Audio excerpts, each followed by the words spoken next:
Hello guys, आज हम पढ़ने जा रहे हैं प्रिम्स एल्गोरिदम। सो प्रिम्स एल्गोरिदम होता क्या है? जैसे कि हमने क्रिस्कल पढ़ा था, मैंने वीडियो अपलोड किया हुआ है, जिसने देखा नहीं है प्लीज़ एक बार चेक जरूर कर लेना। तो जो प्रिम्स एल्गोरिथम होता है वो सेम वर्क करता है जो क्रिस्कल करता है। मीन्स दोनों ही हमारे एमएसटी फाइंड आउट करने के लिए यूज़ किए जाते हैं। मीन्स मिनिमम स्पैनिंग ट्री, दोनों की अलग अलग अप्रोचेज, अलग अलग अपना स्टेप्स होते हैं, अलग अलग तरीके से वो एमएसटी निकालते हैं, बट दोनों से ही हमें सेम आंसर मिलता है। Okay, so Prim's algorithm to find the minimum cost spanning tree. ठीक है, मीन्स जिसकी मिनिमम कॉस्ट हो। एक ट्री में एक से ज़्यादा स्पैनिंग ट्री हो सकते हैं, बट जो प्रिम्स और क्रिस्कल जो एल्गोरिदम है वो क्या करते हैं, हमें minimum spanning tree with minimum cost जो है वो ऑब्टेन करा देते हैं। ठीक है, so next we have let एक एग्जांपल लेते हैं, उसके थ्रू इसको समझते हैं। ठीक है, यहाँ हमने एक एग्जांपल लिया है। हमारे पास एक ग्राफ है जिसमें कि वर्टिसेस गिवन है SABCDT, ये हमारे पास वर्टिसेस गिवन है। ठीक है, और सबकी एज गिवन है और उनका वेट गिवन है। ठीक है, तो सबसे पहली बात जो हमें याद रखनी होती है एमएसटी में, ये क्रूस्कुल और जो ये हम पढ़ रहे हैं अभी प्रिम्स, दोनों के लिए ये मीन्स अगर उस ग्राफ में कोई भी लूप इंक्लूड है, ठीक है, तो हम क्या कर देंगे, उसको रिमूव कर देंगे। अगर कोई एक लूप इंक्लूड है तो जैसे यहाँ पे जो सी के ऊपर जो सेल्फ लूप है उसको हम रिमूव कर देंगे, क्योंकि उसका तो कोई मतलब ही नहीं है, कोई यूज़ ही नहीं है। ठीक है, देन सेकंड वन, कि जो भी हमारे पास पैरेलल एज है, पैरेलल एज हैं उनमें से हमें एक ही लेनी है। ठीक है, एक लेनी है, वो भी कौन सी, जिसकी कॉस्ट मिनिमम हो। ठीक है, अब समझ आया ना कि हम मिनिमम कॉस्ट ही निकाल रहे हैं पूरे ग्राफ की, उसकी सॉरी जो स्पैनिंग ट्री है उसकी मिनिमम कॉस्ट ही निकाल रहे हैं, तो हम जो लार्जर वैल्यू है वो नहीं इंक्लूड करेंगे। Okay, so here we select the edge with weight 6। Okay, तो जो ये 9 वेट वाली एज है इसको हम रिमूव करा देंगे। ठीक है, then what is the next step, हम उसके बाद क्या करेंगे, हमने ये रिमूव करा दिया जो भी है, ये सेल्फ लूप है, ये एजीज है। नेक्स्ट स्टेप में हम क्या करते हैं, नेक्स्ट स्टेप में हम क्या करेंगे, choose an arbitrary node as root node. Means हम कोई भी नोड उसको एज ए रूट कंसिडर कर लेंगे। मीन्स मान लो हमने एस को एज ए रूट ले लिया, इसमें हमें सिर्फ एक नोड उठाना है। ठीक है, कोई भी उठा सकते हैं, हम जरूरी नहीं कि हम एस ही उठाएंगे, इसमें से कहीं से भी कोई भी उठा लो।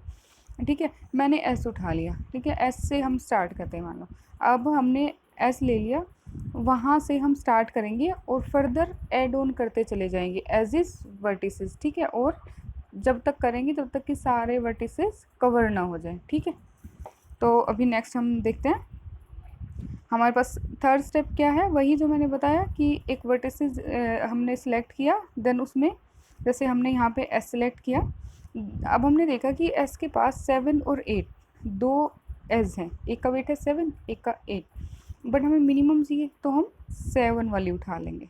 ठीक है, अब हमने ए से इसको कनेक्ट कर दिया, अब हमारा एस से ए पहुँच गया।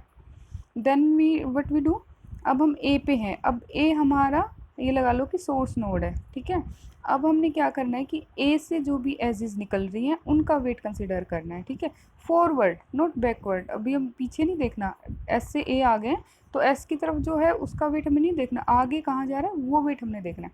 तो एस हमारा जा रहा है बी पे इधर और इधर सी पे। ठीक है, बी पे जा रहा है उसका वेट है 6 और सी पे जा रहा है उसका वेट है 3, तो ऑब्वियसली बात है कि हम सी वाला जो एज है वो सिलेक्ट करेंगे। ठीक है, तो मीन्स यहाँ से हम ए गए एंड देन सी आ गए। ठीक है, अब सी से नेक्स्ट व्हाट वी डू, सी से कौन कौन से एजेस जा रहे हैं, सी से हमारा एक जा रहा है बी पे, एक जा रहा है डी पे। ठीक है, मिनिमम वेट किसका है, जो एज 3 वेट कैरी की हुई है जो डी पे जा रही है। ठीक है, तो उसको कंसीडर करेंगे, यहाँ से हम डी एज पे चले जाएंगे। ठीक है, डी एज पे चले गए, उसके बाद हमने क्या करना है, डी एस पे जाने के बाद फर्दर हमारे पास बी और टी दो नोड और बच गए हैं, अभी हमने उनको और कवर करना है।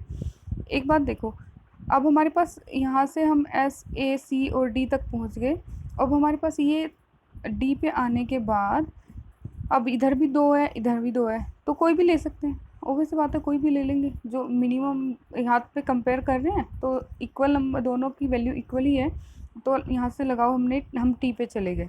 ठीक है। टी पे चले गए तो अब देखेंगे टी से बी पे जा रहे हैं तो 5 वैल्यू है, बट डी से अगर बी पे जा रहे हैं तो 2 वैल्यू है, तो हम यही सेलेक्ट करेंगे। ठीक है, तो ये हमारा आ जाएगा ये वाला ट्री बन के। ठीक है, S to A to C to D to B और डी टू टी। मतलब में ये नहीं है कि एक साइकिल के फॉर्म में नहीं जाना है कि हाँ ऐसे ऐसे ए गए, ऐसे सी गए, सी से डी गए, बी से ही टी जाना है। नहीं नहीं, हमें सिर्फ एजिज ले उठानी है जिनका वेट मिनिमम हो। ठीक है, मीन्स ये उसी की तरह है जैसे क्रूस्कल में निकलता है जो वेट निकलता है एजिज का, बट इसमें क्या है कि एक वर्टिसेस को पकड़ के हम सब पे पहुंच जाते हैं। ठीक है, होप गाइस कि आपको समझ आया होगा। देन ये तो था हमारा एग्जाम्पल, तो हम सिंपली कोई भी ग्राफ गिवन हो तो उसको लेके कर सकते हैं। ठीक है, अब हमारे पास कुछ जनरल प्रॉपर्टीज़ हैं, हम जो मैंने भी पीछे बताई ये वही हैं सारी। जैसे कि एक connected graph ji can have more than one spanning tree. जैसे कि मैंने बताया कि कोई भी कनेक्टेड ग्राफ है, कनेक्टेड ग्राफ मतलब जिसमें सारे वर्टिसेस आपस में कनेक्टेड हैं। ठीक है, मतलब कोई भी ऐसा नहीं है कि उसमें कंपोनेंट्स बने हुए हैं कि एक 3 वर्टिसेस कनेक्ट है, उधर 2 वर्टिसेस अलग से कनेक्ट है, बीच में कोई उनके है ही नहीं कनेक्शन ना, तो उसको नहीं। कनेक्टेड मतलब जो आपस में कनेक्ट हो, जिसमें सारे वर्टिसेस कनेक्ट हो। ठीक है, तो कनेक्टेड होना चाहिए, उसमें एक से ज़्यादा स्पैनिंग ट्री हमारे पास बन सकते हैं। ठीक है, जैसे कि मैं थोड़ा सा अब यहाँ पे बता देती हूँ आप लोगों को। जैसे कि लगा लो हमारे पास मैंने ये 4 वर्टिसेस ले लिए। ठीक है, तो एक हमारे पास देखो ये स्पैनिंग ट्री बन रहा है ना। ठीक है, चलो अब एक ये हो गया, अभी देखना दूसरा सेम वर्टिसेस हम लेंगे। चलो हमने 3 वर्टिसेस, यही 4 वर्टिसेस फिर से ले लिए। एक तो हमारे पास बना था, ठीक है, इधर वाला जो मैंने यूँ करके बनाया था। अभी एक हम ऐसे वाला बना सकते हैं। ठीक है, बन गया। एक हम यूँ भी बना सकते हैं, है नी। तो ये मतलब अलग अलग जो है वो बहुत सारे स्पैनिंग ट्री हम एक कनेक्टेड ग्राफ से बना सकते हैं। ठीक है, बट क्या है कि जो ये एल्गोरिदम हमारे पास है प्रिम्स और क्रूस्कल, ये हमें मिनिमम वेट वाला स्पैनिंग ट्री देते हैं। ठीक है, मिनिमम स्पैनिंग ट्री तो बहुत सारे हैं, पर जिसका वेट मिनिमम हो वो हमें इन एल्गोरिदम से मिलता है। ठीक है, सो नेक्स्ट पॉइंट है हमारे पास, all possible spanning tree of graph G have the same number of edges and vertices.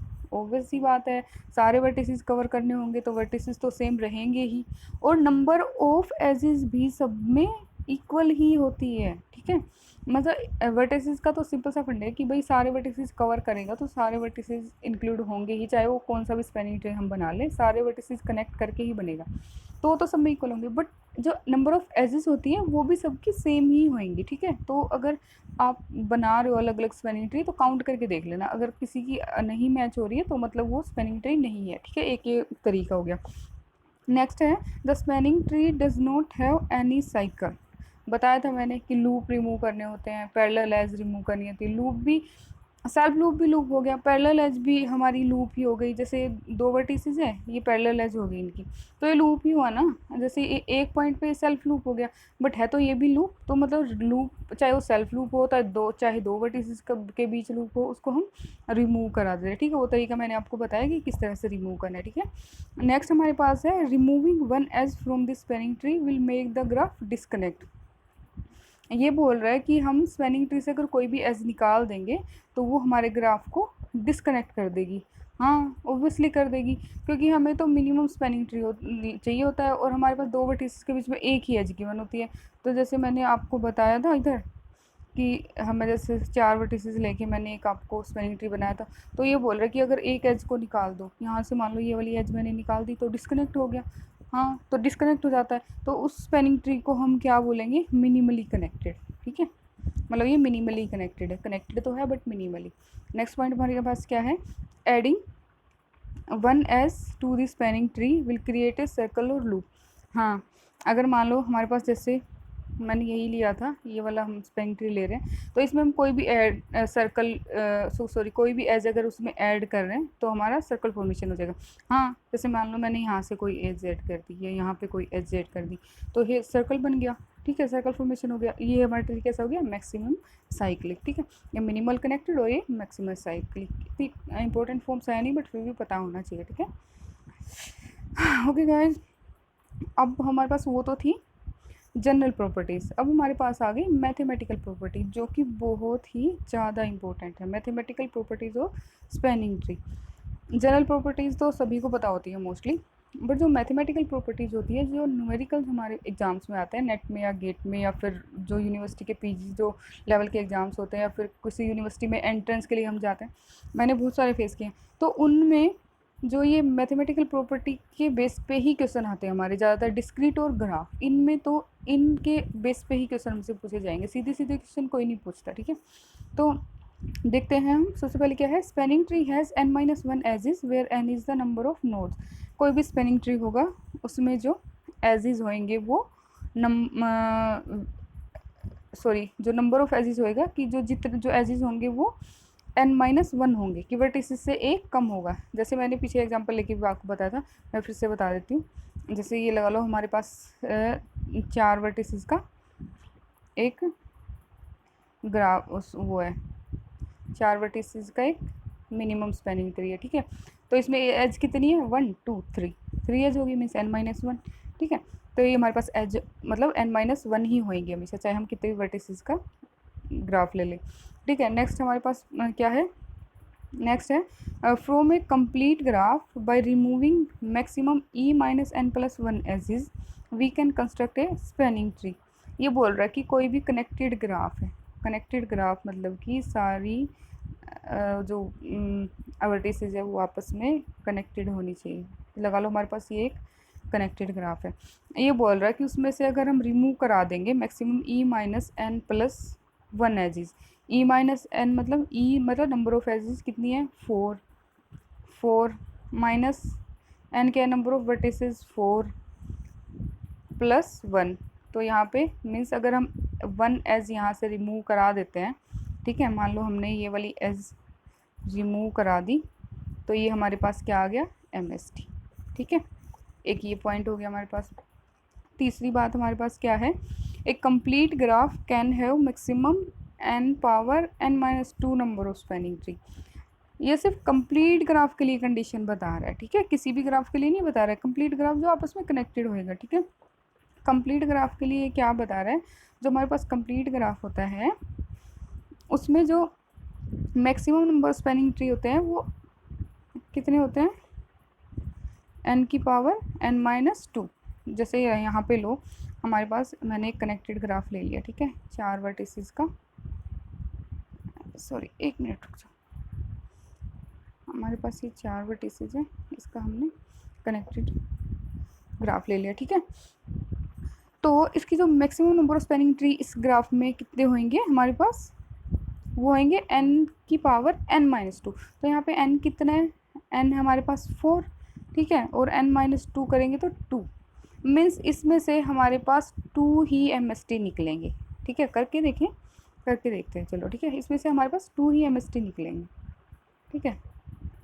अगर हमारे पास 4 वर्टिसेस का सॉरी n की पावर n-2, n की पावर n-2 मीन्स n क्या है हमारे पास, नंबर ऑफ वर्टिसेस 4 की पावर 4-2 मीन्स 4 की पावर 2 मीन्स 16। मेरे माइंड से निकल गया इसको क्लीन करने के चक्कर में ना, मीन्स हमारे पास 16 बनेंगे MST, 2 नहीं बनेंगे, ठीक है, 16 MST बनेंगे, ठीक है। तो वो आप देख लीजिएगा कनेक्ट कर करके अलग अलग तरीके से, एक ये बन गया, दूसरा हम यूँ बना लेंगे, तीसरा यूँ बना लेंगे, 4 तो इसी तरीके से बन गया, और अभी ठीक है 4 इसी तरीके से बन गए, एक जैसे ये बन गया 5, ठीक है, एक जैसे ये बन गया 6। तो बहुत सारी बना के देख लेना, आप प्रैक्टिस कर लेना, ठीक है। तो मतलब 16 बन जाएगी, ये फॉर्मूला है कि इतनी हमारे पास स्पेनिंग ट्री बन सकती है, ठीक है।